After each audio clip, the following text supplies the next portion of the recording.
सभी बहनों का इस मामले में साधुवाद करती हूँ कि वो इतनी छोटी आवाज में इतनी भारी संख्या में आई राघव चड्ढा जी को ये बताने के लिए कि आप जिस दिल्ली को एकदम नशा मुक्त की बात करते हैं और वहीं पंजाब को नशा मुक्त की बात करते हैं और दिल्ली को नशा युक्त बनाएंगे। दिल्ली के अंदर 78 वार्ड ऐसे थे पिछली शराब नीति में जिनके अंदर कोई शराब की दुकान नहीं थी और वो दिल्ली का 58% एरिया था ऐसे वार्ड थे जिनमें एक भी शराब की दुकान नहीं थी। पर केजरीवाल जी की नई आबकारी नीति ने हर वार्ड के अंदर 3 दुकानें खोल दी।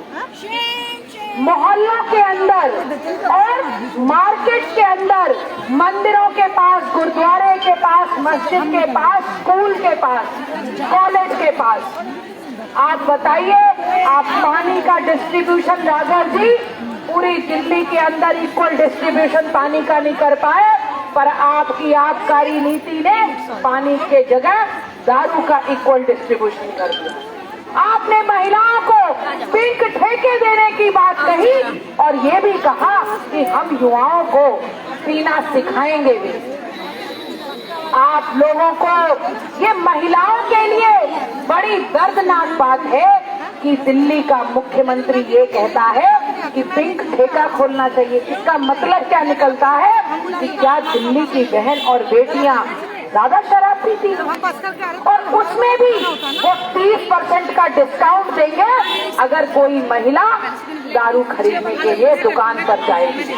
अब वो पति और पिता उसको पीटेगा भी और उसको दुकान पर भी भेजेगा। ये होती है महिला सुरक्षा।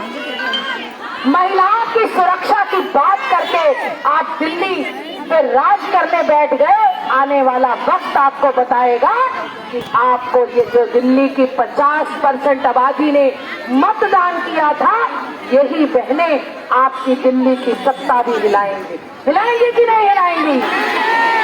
एक एक बहन, क्योंकि अगर आबकारी नीति का कोई सीधा प्रभाव किसी पे पड़ रहा है तो वो महिलाओं पे पड़ रहा है। अगर उसका बेटा पिएगा तब भी वो दुखी है, अगर उसका पिता पिएगा तब भी दुखी है, अगर उसका पति पिएगा तब भी वो दुखी है। और दारू पीने के बाद कभी किसी ने कोई अच्छा काम किया है क्या? आप निर्भया कांड में तो कैंडल मार्च लेके निकल पड़े थे केजरीवाल जी। अब तो रोज हर दिन निर्भया कांड होंगे। महिला सुरक्षित नहीं रह पाएगी दिल्ली में। और राघव चड्ढा जी, आप टिकटें तो बेचते ही हैं, आपने भ्रष्टाचार भी किया है। आपका परिवार की कितनी दुकानें हैं और कितना शेयर है इसमें, ये दिल्ली की जनता जानना चाहती है। दिल्ली की बहनों को बताइए कि कितने % शेयर आपका है इसके अंदर। आप लोगों ने दिल्ली की जनता के साथ खिलवाड़ भी किया और भ्रष्टाचार भी किया। जो पहले एक्साइज ड्यूटी 2% की लगती थी, अब वो 12% ड्यूटी, 10% का मार्जिन ज्यादा। आप उस पैसे से क्या करेंगे? मैं बताती हूँ आपको मंच के माध्यम से, क्योंकि जहाँ जहाँ चुनाव हो रहे हैं आपको तो वहां जाके चुनाव लड़ना है और वो पैसा दिल्ली की जनता का। दिल्ली की जनता को कोई सड़क, कोई फ्लाईओवर इनके एरिया में जाके देखिए, इन्होंने क्या कोई नई सड़क ठीक से बनाई है? कोई कॉलेज बनाया? बच्चों को कलम तो दी नहीं, परीक्षा हाथ में गिलास जरूर थमा दिया। एक भी ऐसा काम आपने अपने मैनिफेस्टो में कहा था कि आप 500 दुकानें, 500 स्कूल कॉलेज खोलेंगे, पर एक स्कूल कॉलेज नहीं खोला, 849 दुकानें खोल दी। वो तो भारतीय जनता पार्टी का एक एक पदाधिकारी और एक एक समर्थक, उसमें इतनी ताकत है कि उन्होंने 350 दुकानें खुलने नहीं दी। और ये हमारी जंग तब तक जारी रहेगी जब तक हम सारी दुकानें बंद नहीं करा देंगे।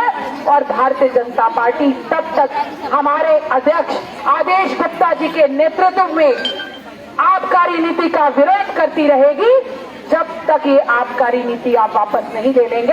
आपने मुझे बोलने का मौका दिया, उसके लिए बहुत बहुत धन्यवाद। अब मैं आगे की कड़ी में अपने उपाध्यक्ष राजन तिवारी जी से अनुरोध करूं। मेरा निवेदन है पुलिस के सभी कर्मियों से कि ये हमारा संघर्ष पुलिस के साथ नहीं है। जिस प्रकार से पीसफुल वे में कार्यक्रम चल रहा है उस ढंग से चलने दीजिए। कस्टम बहुत सही है, टेम्पो हिलेगा नहीं, भैया टेम्पो रुको, रोक टेम्पो को, समझ में आ रही क्या?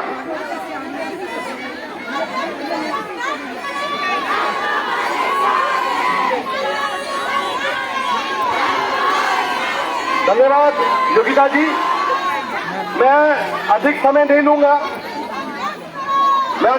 लूंगा, लेकिन बधाई देना चाहता हूं आप सभी को। ये परिचायक है कि कितना सजग हमारा संगठन है। आपकी प्रदेश अध्यक्ष ने कॉल दी और आप सभी लोग यहां पहुंच करके जिस व्यक्ति ने साठगांठ करके दिल्ली के अंदर शराब के ठेके खुलवाए और इस कार्यक्रम में उपस्थित मेरे साथ हमारे प्रदेश के महामंत्री हर्ष मल्होत्रा जी, महिला मोर्चा की हमारी अध्यक्षा योगिता सिंह जी, महामंत्री मोनिका जी और सभी पदाधिकारी और जिलाध्यक्ष मित्रों, अभी कुछ ही देर में महामंत्री जी हमारे अपनी बात हमारे बीच में रखेंगे और उनकी बात के बाद वो हमें दिशा निर्देश देंगे कि हमने आपस में नारे थोड़ी देर के नारे ना लगाए, कि थोड़ी हमें दिशा निर्देश देंगे कि हमने करना क्या है। लेकिन मैं ये बताना चाहता हूं कि ये हमने पीसफुल धरना ये प्रदर्शन रखा है। हमारा संघर्ष किसी प्रशासन के साथ नहीं है, हमारा संघर्ष किसी पुलिस के साथ नहीं है। लेकिन जनता को ध्यान में आए, लोगों को पता लगे कि उनके चुने हुए नुमाइंदे कि कर क्या रहे हैं। एक तरफ केजरीवाल ने राघव चड्ढा को पानी का एक बहुत बड़ा महकमा दे दिया। जिस समय राघव चड्ढा उस पानी के महकमे में आया था तो वो महकमा दिल्ली जल बोर्ड फायदे का सौदा था, आज लगभग 60,000 करोड़ के घाटे में चला गया। लेकिन जो काम करना चाहिए, इस 10 post colony new Rajendra Nagar में जहां खड़े, यहाँ पर भी पानी नहीं आता। जो काम करना चाहिए था वो काम तो किया नहीं। लेकिन अब राघव चड्ढा ये चाहता है कि नल खोले पानी नहीं आए, लेकिन नल खोले शराब आनी चाहिए, ऐसी मानसिकता को मैं ध्यान करवाना चाहता हूं। योगिता जी बात बोल रही थी।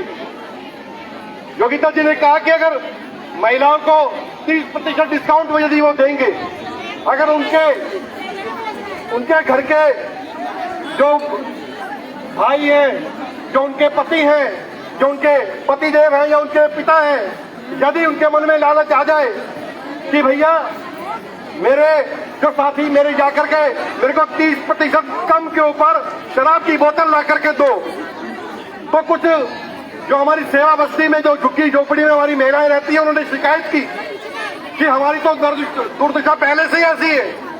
यदि ये हो गया तो हमारे पति, हमारे जो पुरुष हमारे घर में रहते हैं, वे जीने नहीं देंगे। इस डिस्काउंट के चक्कर में हमें जबरदस्ती जबरन भेजा जाएगा, जाके शराब की बोतल लेकर के आओ। ऐसी मानसिकता एक विकृत मानसिकता ही हो सकती है, जिसके वजह से वो ऐसी नीति लेकर के आते हैं। दिल्ली का हित नहीं कर सकती, दिल्ली का विनाश जरूर कर सकती है। मित्रों, जब अन्ना आंदोलन हुआ, उस अन्ना आंदोलन के अंदर सबने देखा और आप में से बहुत से लोगों ने जाकर के जंतर मंतर में हिस्सा भी लिया होगा। उन्होंने जिस समय वायदे किए और अन्ना हजारे को बाबे जंतर मंतर में बिठाया, तो उस समय केजरीवाल ने एक पुस्तक लिखी।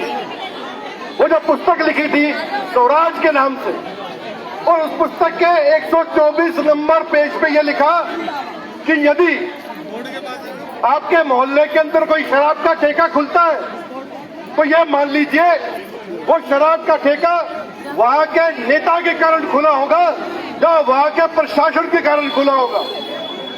अब हमारे यहाँ भी देखिए इतने सारे ठेके खुल गए। मैं पूछना चाहता हूँ केजरीवाल से, मैं पूछना चाहता हूँ राघव चड्ढा से कि अब ये बताए कि जो किताब में तुमने उस समय लिखा था 124 नंबर पेज पे और ये कहा था कि जो शराब का ठेका खुलेगा उस शराब के ठेके के पीछे भ्रष्टाचार हुई होगी, जो शराब का ठेका खुलेगा उसके अंदर कहीं ना कहीं नेता सम्मिलित होंगे और प्रशासन मिला हुआ होगा। तो ये अब बताए कि केजरीवाल दिल्ली में इतने सारे ठेके खोल दिए, किस कदर तुमने भ्रष्टाचार किया होगा और तुम्हारे सारे के सारे विधायक सिर तक डूबे हुए हैं। इसके एक एक करके चिट्ठे खुलना प्रारंभ हो गए। जैसे जैसे हमें जानकारियां मिल रही है, ये तो अभी एक मामला सामने आया कि राघव चड्ढा का चाचा लिप्त है। राघव चड्ढा ने मिलकर के दिल्ली के शराब ठेके अपने नाम पे न रखकर चाचा के नाम पे रख लिए और दूसरी ओर पंजाब के अंदर जो शराब का ही ब्रांड एम्बेसडर है उसको मुख्यमंत्री का चेहरा बना दिया। शर्म आनी चाहिए ऐसी मानसिकता को। मैं अपनी बात को बहुत अधिक लंबा न करते हुए पुनः निवेदन करूंगा कि जैसा दिशा निर्देश आपको इस मंच के माध्यम से मिलेगा उसी ढंग से हमने आचरण करना है। ज्यादा उत्साह में आकर के हमने पुलिस के साथ संघर्ष में लिप्त नहीं होना।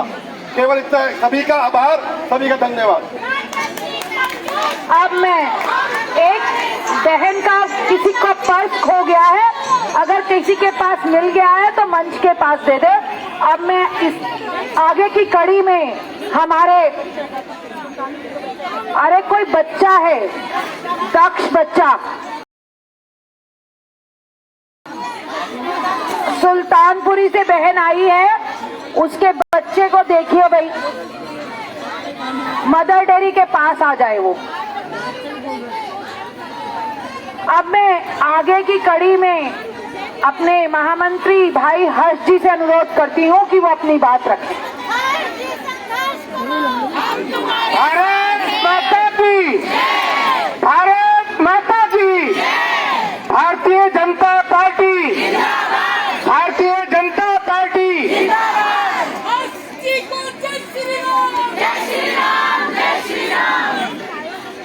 महिला मोर्चा की प्रदेश की अध्यक्षा, जिनके नेतृत्व में आज यहाँ राघव चड्ढा जो दिल्ली की आम आदमी पार्टी सरकार के विधायक हैं, उनके घर पर दिल्ली की हजारों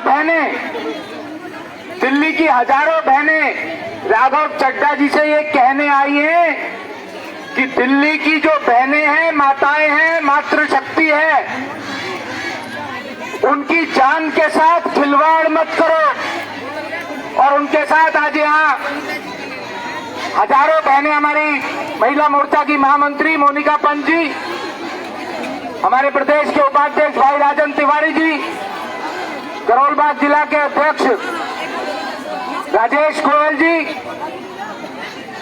यहाँ पर उपस्थित सभी मातृशक्ति।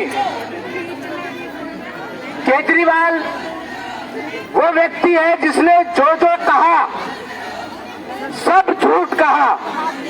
ये कहा कि मैं यमुना की सफाई ऐसी कर दूंगा कि यमुना में आप बड़े आराम से धार्मिक वाले दिनों पर, अपने त्योहारों पर यमुना जी में स्नान कर सकेंगे। क्या आज तक भी यमुना इस तरह से साफ हो पाई? बताइए, साफ हुई या नहीं हुई? उन्होंने कहा कि मैं डीटीसी की बसों में महिला सुरक्षा के लिए वार्डन बिठाऊंगा। वार्डन बसों में आए या नहीं आए? अपनी पुस्तक स्वराज में कहा उन्होंने, जब वो मुख्यमंत्री नहीं बने थे या वो बनना चाहते थे, कि शराब के ठेके तब खुलते हैं जब वहां के नेता, उस गली, उस मोहल्ले के, उस विधानसभा का जो नेता होता है या अफसर होता है, वो भ्रष्टाचार करता है, तब उस गली मोहल्ले में ठेका खुलता है। और उन्होंने वायदा किया था दिल्ली की जनता के साथ, दिल्ली की बहनों के साथ, कि शराब का ठेके के लिए अगर वहां की आरडब्ल्यूए, वहां की मातृशक्ति बहनें कहेंगी, जनता कहेगी, तो कोई शराब का ठेका उनके गली में, उनके मोहल्ले में नहीं खुलेगा। पंजाब में जाकर के केजरीवाल कहते हैं कि मैं पंजाब को नशा मुक्त कर दूंगा, और उसी सांस में उसी दिन दिल्ली के अंदर 849 ठेके खोलने की फाइल पर साइन करते हैं। पहला मुख्यमंत्री ऐसा देखा है जिसके पास कोई विभाग नहीं है, कोई मंत्रालय नहीं है, उसकी कोई इच्छा नहीं है दिल्ली की जनता को कुछ विकास देने की, दिल्ली की जनता को ऐसा काम करके दे कि वो सुखी हो, उनको मूलभूत सुविधाएं देने की मंशा केजरीवाल की नहीं है। वही हाल उनके विधायकों का है, उनके मंत्रियों का है। राघव चड्ढा जल बोर्ड के सीईओ हैं, उनकी जिम्मेदारी ये है, उनकी जिम्मेदारी थी कि 7 सालों के अंदर हर घर में नल से जल पहुंचे। जब ये सत्ता में आए थे तो जल बोर्ड 700 करोड़ रुपए के फायदे में था मित्रों। आज वही जल बोर्ड 65,000 करोड़ रुपए के घाटे में है, घोटाले में है। अरे शर्म करो केजरीवाल के विधायकों, राघव चड्ढा जी, तुम्हें शर्म आनी चाहिए। अपना विभाग तुम्हारे से संभाला नहीं जा रहा। संभल इसलिए नहीं रहा क्योंकि वो गले तक भ्रष्टाचार में डूबे हैं। इतने से भी इनका पेट नहीं भरा तो दिल्ली की जनता उनके साथ धोखा करके दिल्ली के अंदर 4000 स्थानों पर शराब बिकेगी, ऐसी व्यवस्था दिल्ली में करी है। राघव चड्ढा ने अपने चाचा अशोक चड्ढा को दिल्ली के अंदर सैकड़ों ठेके दिलाने का काम किया है। आज उसी विरोध में दिल्ली की मातृशक्ति राघव चड्ढा के पास ये निवेदन करने आई है। हमारा ये निवेदन शांतिपूर्ण निवेदन है। राघव चड्ढा जी, वो आपसे ये कहने आई है, केजरीवाल साहब की उस बात को याद करो जब उन्होंने कहा था कि शराब के ठेके तब खुलेंगे जब वहां की RWA, वहां की मातृशक्ति और जनता सहमति देगी। दिल्ली की जनता आपको ये बताने आई है कि दिल्ली की जनता गली मोहल्ले में शराब के ठेके खुलने के लिए सहमति नहीं दे रही है। राघव चड्ढा जी, राघव चड्ढा जी, अगर आप में थोड़ी सी भी इंसानियत बाकी है, जो वायदे आपने चुनाव लड़ते हुए जनता से करे थे, हमारा निवेदन है आपसे, आज शांतिपूर्ण ढंग से हम आपको निवेदन करने आए हैं कि शराब के ठेके जो वहां पर आसपास खुल रहे हैं, दिल्ली के गली मोहल्ले में खुल रहे हैं, तो काल प्रभाव से उन शराब के ठेकों का लाइसेंस कैंसिल करो। राघव चड्ढा जी, मैं बहुत बहुत धन्यवाद देना चाहता हूं अपनी महिला मोर्चा की बहनों को।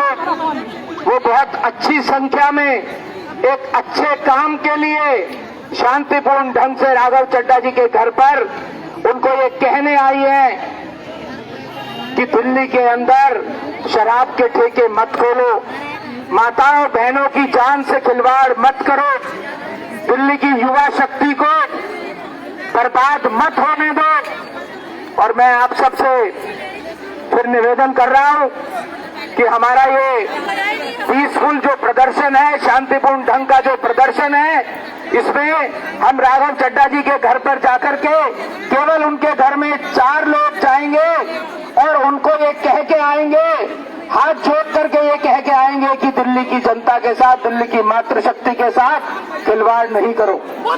मैं महिला मोर्चा की अध्यक्षा योगिता जी से निवेदन करूंगा कि अब आगे का जो संचालन है, मंच से उतर के राघव चड्ढा जी के घर पर बैरिकेड तक सब जाएंगे, उसके बाद कोई नहीं जाएगा। और संघर्ष हमारा नहीं है और पुलिस के साथ हमारा कोई संघर्ष नहीं है, साधारण जनता के साथ हमारा कोई संघर्ष नहीं है। उनको कोई तकलीफ नहीं होनी चाहिए और जैसा पुलिस विभाग के लोग हमें कहेंगे हम उनकी बात मानेंगे भी। मैं आप सबका बहुत बहुत धन्यवाद करना चाहता हूं। एक छोटी सी कॉल पर आप दिल्ली की जनता के सुख के लिए, दिल्ली में लॉ एंड ऑर्डर सिचुएशन बनी रहे इस बात के लिए यहां पर उपस्थित हुए, आपका बहुत बहुत धन्यवाद। भारत माता की, भारत माता की। नारे कौन लगाएगा? नारे कौन लगाएगा?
विकास के लिए सच्चे लेना, विकास के लिए सच्चे होकर हमने दिया था, हमने जहाँ जाएगा इसी थाने को बोलूंगा।